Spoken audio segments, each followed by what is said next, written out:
এটা আল্লাহর বাস্তব হলো যে যারা অটল থাকে আল্লাহ তাদেরকে এভাবেই ওয়াকাযালিকা নুনজিল মুমিনিন বলাই আছে। মুমিনদেরকে এভাবেই আল্লাহ বলছেন মুক্তি দিব যদি অটল থাকা যায়। এটা শুধু আমার জন্য না আপনাদের জন্য বলি। দিনের কাজ করতে গেলে সামনেও পরীক্ষা আসবে। অটল থাকবেন, আল্লাহ ইজ্জতের সঙ্গে মুক্তি দিবেন। আমি যদি ওই সময় মুক্তি পেতাম, আমাকে ছেড়ে দিত। এটা হাসিনার জন্য ভালো ছিল, আমার জন্য খারাপ ছিল। লোকেরা বলতো উনি আতাত করে বের হয়েছেন, আপোস মুসলেখা করেছেন, দিতেন। মুসলেকা দিয়েছেন, অনেক কিছু বলতো। আসলে তো আমার তো কোনো মুসলিম ছিল না। দীর্ঘদিন পর্যন্ত জেলে থাকার কারণে যে মামলাগুলো ছিল, মূলত ওই মামলাগুলোর যে নির্ধারিত শাস্তি আছে তার চেয়ে বেশি দিন পর্যন্ত আমি জেলে ছিলাম। এই কারণে ওদের আইনে ওরা জামিন দিতে বাধ্য ছিল, সেই কারণে বাধ্য দিয়েছিল, জামিন দিয়েছিল। কাজী এটা এমন বিষয় না যে আমাকে অনুগ্রহ করে জামিন দিয়েছে বা মুসলেকা দিয়ে, বিষয়টা এরকম নয়। বিষয়টা হলো ওদের আইনেও একটা সীমানা আছে যে এই মামলাগুলো দেওয়া আছে অথচ বিচার নাই, কোনো রায় নাই, এরপরে পড়ে আছে। যে মামলা আছে তার শাস্তি যদি বিচার হয়ে যেত, যে শাস্তি আছে তাতে কয়েক গুণ বেশি কাটা হয়ে গেছে, এই কারণে জামিন দিয়েছিল। তো যাই হোক, আল্লাহ তাআলার এটা মহিমা, তিনি তার এই নগণ্য বান্দাকে ইজ্জতের সঙ্গে বের করেছেন, কোনো অপমান ছাড়া, মুসলিকা ছাড়া। সেজন্য আল্লাহর কাছে লাখ শুকরিয়া জানাই। আপনারা দোয়া করেছেন, আপনাদের জন্য দোয়া করা, তাহলে আপনাদেরকেও যেন হকের পক্ষে অটল থাকার তৌফিক দান করুন। জি ইনশাআল্লাহ। আমার প্রশ্ন, আমি কিছু দোয়া করছি, আমার দোয়া কি আপনাকে খুশি করার জন্য না, মানে আপনাকে খুশি করার জন্য না।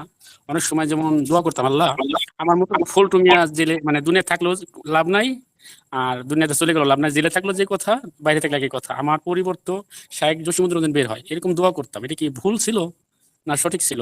এরকম দোয়া করা ঠিক না আসলে। কারণ হচ্ছে অনেকে এরকম দোয়া করে, আল্লাহ তুমি দুনিয়াতে যত বড় শাস্তি দিয়ে নাও, আখিরাতে শাস্তি দিও না। আরে ভাই, আল্লাহ যদি শাস্তি দুনিয়াতেও দেয় তাকে মেনে নেওয়া যাবে? সহ্য করা যাবে? যাবে না। না। কারণ এই যেটা বলা আছে, কেউ গান গায় এরকম, দুনিয়াতে কান্দাইও মাওলা আখেরে কান্দাইও না। আরে ভাই, আল্লাহ যদি দুনিয়াতে কান্দায় তাহলে সেই কান্দা আমরা কানতে পারবো না। তো সেজন্য আল্লাহ তো দোয়া শিখিয়ে দিয়েছেন, রব্বানা আতিনা ফিদ দুনিয়া হাসানা ওয়া ফিল আখিরাতি হাসানা। আল্লাহ দুনিয়াতেও মঙ্গল দাও, আখিরাতেও মঙ্গল দাও। এটা আল্লাহর শিখার দোয়া। এখান থেকে অনেক কিছু শিখার আছে। আমরা এরকম কোনো দোয়া করব না, বরং দোয়া করবো, আল্লাহ তুমি আমাকেও সুখে শান্তিতে রাখো, আমার ওই ভাইটাকেও মুক্ত করে সুখে শান্তিতে বসবাস করতে তৌফিক দাও, আমাদের মজলুম ভাইদেরকে মুক্তি দাও। এরকম দোয়া করবো। কারো জন্য খাস করে বলতে পারি, সমস্যা নাই, নাম ধরে না বলতে ভাই, পারি। নাম ধরে অনেক কিছু দোয়া করেছি, আলহামদুলিল্লাহ, অনেক কিছু দোয়া করতাম তাহাজ্জুদে, আলহামদুলিল্লাহ। ওই মাশাআল্লাহ। আরেকটা আরেকটা প্রশ্ন, আমরা কোম্পানিতে আমরা যে পোশাক পরি, আমাদের নিচে পোশাক থাকে, আমাদের প্যান্ট থাকে টাকনুর উপরে, আর কোম্পানি পোশাক টাকনুর নিচে। এখন আমার টাকনুর নিচে কি আমার কোনো একটা গুনাহ হবে? একটা মত আছে, যেটা হলো দেখবেন বুখারীতে দেখবেন একটা আছে, আবু বকর রাদিয়াল্লাহু তাআলা আনহু যখন এই হাদিস শুনলেন যে টাকনুর নিচে কাপড় পরলে এই ক্ষতি হবে, তো উনি বলেন, ইয়া রাসূলুল্লাহ আমার তো কাপড় পড়ে যায়। তো আল্লাহ বলেন, লাস্তা মিনহুম, তুমি ওই দলের অন্তর্ভুক্ত নও। তো এতে বোঝা যায় যদি ফখরান ও খুয়ালা আর না হয়, অহংকার ভরে না হয়, তাহলে ওই কঠিন জাহান্নামের যে ওইটা হবে না। কিন্তু অপরদিকে এটা থেকে বেঁচে থাকার চেষ্টা করা আর কি, যদি অনিচ্ছাকৃত ভাবে পড়ে যায় অথবা ওইখানের আজকে বললাম যে ইকরাহের কতগুলো সূরত আছে।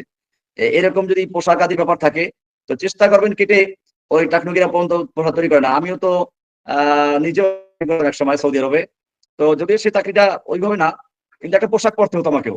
তো সেই পোশাকেও আমি পায়জামাটা কেটে নিয়েছিলাম। তো এটা তো করা যায়, আপনার যদি কেটে নেন সমস্যা নাই ইনশাল্লাহ।